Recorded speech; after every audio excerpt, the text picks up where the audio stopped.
اللهم صل وسلم على سيدنا محمد وعلى آل سيدنا محمد. Assalamualaikum warahmatullahi wabarakatuh. Bismillahirrahmanirrahim.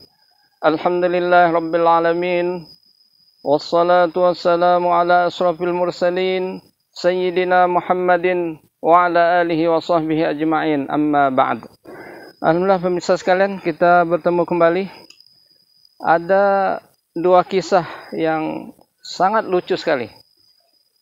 Bagaimana seorang nabi palsu yang ingin meniru mukjizat Nabi kita Muhammad SAW.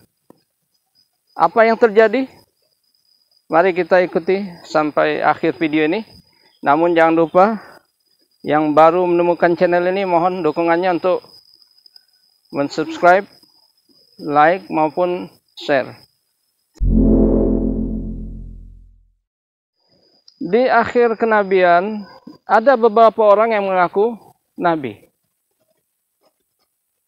Di awal kenabian, tidak ada satupun yang mengaku nabi. Karena di awal kenabian, Nabi di Mekah, Islam masih lemah sekali. Islam dimusuhi, banyak musuhnya. Nabi dicap, dituduh sebagai tukang sihir, orang gila.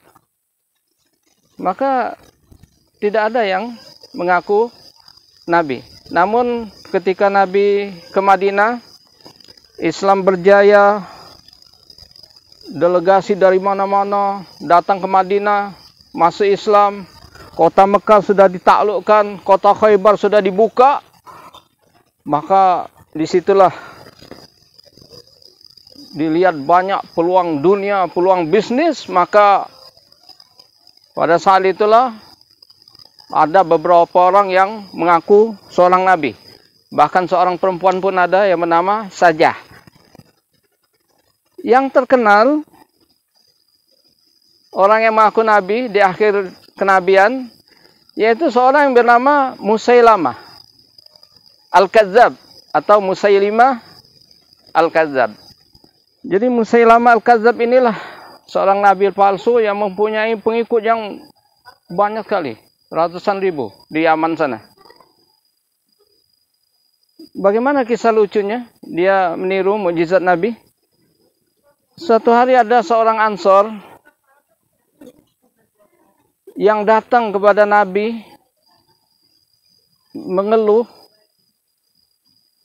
kepada Nabi, melaporkan kepada Nabi tentang sumurnya yang rusak parah. Sumurnya yang keruh airnya, masam rasanya, keasin-asinan rasa airnya. Kemudian orang ini menemui Nabi, ya Rasulullah, saya mempunyai sumur sangat parah sekali, rusak, keruh, rasanya yang asam, kemasin-masinan. Tolonglah ya Rasulullah, engkau doakan supaya sumur itu menjadi sumur yang baik, yang bagus, yang sedap rasanya.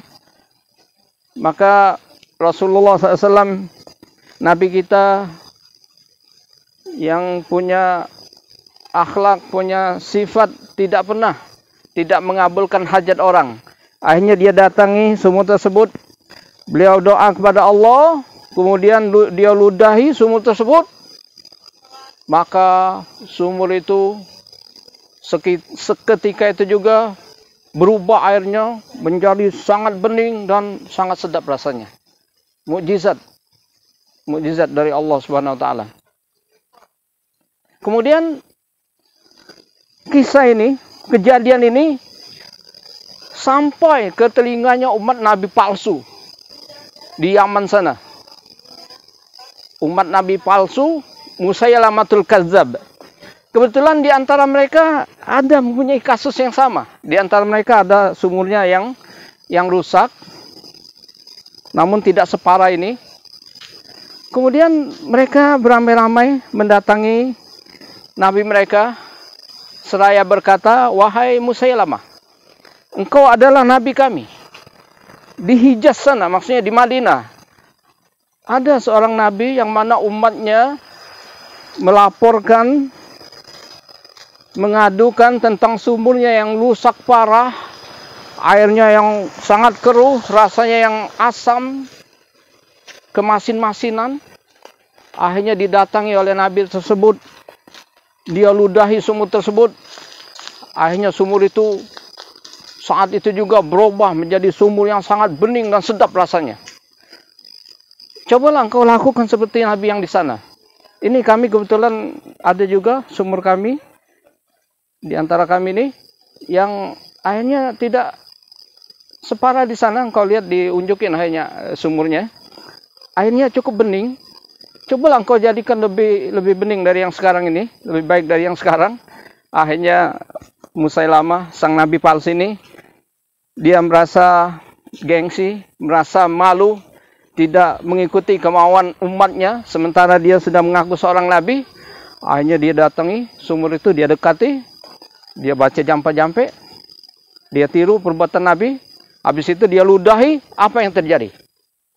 Setelah dia ludahi, bukan airnya tambah baik, tambah bening, sedap rasanya, malah berubah kuning pekat, lebih parah dari kencing onta.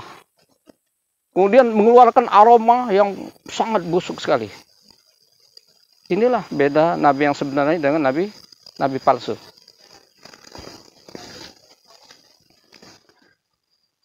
Kisah lucu yang kedua, kali ini berkenaan dengan anak kecil yang kepalanya botak licin, satu helai rambut pun tidak ada. Jadi seorang perempuan, seorang ibu membawa anaknya yang kecil kepada Nabi, seraya berkata, ya Rasulullah, engkau lihatlah anakku ini, kepalanya botak licin, tidak ada selai rambut pun sejak lahir ya Rasulullah. Tolong ya Rasulullah, obati ya Allah, ya Rasulullah, bagaimana supaya rambut anakku ini menjadi hitam, lebat, indah. Akhirnya Nabi yang sifatnya tidak mengabulkan hajat orang, akhirnya Nabi dekati kepala anak tersebut. Nabi baca doa, kemudian Nabi usap-usap.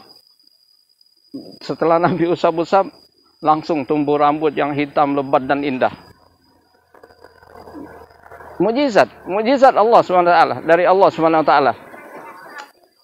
Kemudian kisah ini, kejadian ini juga sampai ke telinga umat Nabi palsu di Yaman sana. Umatnya Nabi palsu, Musailamah Al-Kadzab. Akhirnya mereka, kebetulan di antara mereka ada kasus yang mirip, yang sama. Di antara mereka ada yang punya anak yang kepalanya juga botak sejak lahir, namun tidak botak sama sekali, masih ada rambutnya, cuma sangat jarang sekali. Akhirnya mereka bawa anak itu ke nabi mereka, seraya mereka berkata, wahai Musailamah, engkau adalah nabi kami. Di Hijaz sana, maksudnya di Madinah, ada seorang ibu yang membawa anaknya yang kepalanya botak, licin, tidak ada selai rambut pun sejak lahir. Akhirnya oleh nabi tersebut, diusap-usap kepala anak tersebut, akhirnya saat itu juga tumbuh rambut yang hitam, lebat, dan indah. Cobalah engkau sebagai nabi kami, engkau lakukan seperti nabi yang di sana, di Hijaz sana. Ini kami bawa anak kami, engkau lihat sejak lahir masih ada rambutnya, cuma sangat jarang sekali. Sangat jarang sekali. Cobalah engkau bikin lebih lebat sedikit lah dari yang sekarang ini, lebih lebat lagi, lebih indah lagi.